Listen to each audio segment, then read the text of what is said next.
Nakakalungkot at nakakaawa nga daw ang mga Paolo Avellino at Janine Gutierrez o ang Paunin fans and supporters dahil sa intrigang ibinabato sa kanila.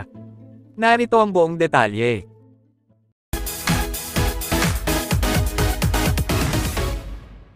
Madami nga ang talaga nga namang nakikitaan ng malakas na chemistry sina Paolo Avellino at Kim Chiu sa tambalan nila sa teleseryeng Linlang. At maging sa lumabas na official trailer para sa bago nilang proyekto na What's Wrong with Secretary Kim. Mula kay Kat Reyes, masaya si Paolo Avellino kay Kim Chiu. Maganda ang chemistry nilang dalawa. Ayon naman sa komento ni Rodelyn Responso, we love Kim Pao. Going strong ang love team nila at di fake ang chemistry nila. Madami at lumalaki ang fanbase ng Kim Pao. At ayon naman kay Norma Policarpio, I like Kim Chiu at Paolo Avellino to be real-life partners. Bagay sila, mukhang compatible sila, happy together. I wish both of them happiness. My wish that their relationship is forever. Sobrang effortless nga daw nang ipinapakita ng Kim Pao love team na pagpapakilig at pagpapasaya sa kanilang mga fans at supporters. Palaki na nga ng palaki ang mga sumusuporta sa Kim Pao. Kaya naman, madami na nga din daw controversy ang ikinakabit sa kanilang mga personal na buhay.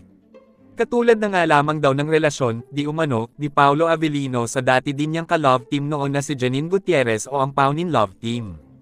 Alam naman natin na sobrang solid nga din ang mga fans at supporters nila.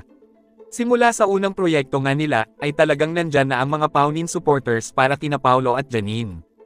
Kaya nga daw, kahit papaano, ay masakit para sa kanila na hindi na nila napapanood ang tambalan ng dalawa magmula nang pumutok ang Kim Pao love team. At ngayon nga daw, ay kumakalat ang balitang break na, di umano, sina Paolo at Janine na wala pa naman daw kumpirmasyon mula sa dalawa. Kaya naman, ang dalawang panig ng fandom, ay kanya-kanyang bangayan na nga sa social media. Dahil marahil ay may kanya-kanya silang sentimento patungkol sa isyu na ito. Naayon nga sa iba, na ginagamit lamang daw ang pangalan ni Janine Gutierrez para sa promotion ng bagong proyekto ng Kim Pao, na What's Wrong with Secretary Kim.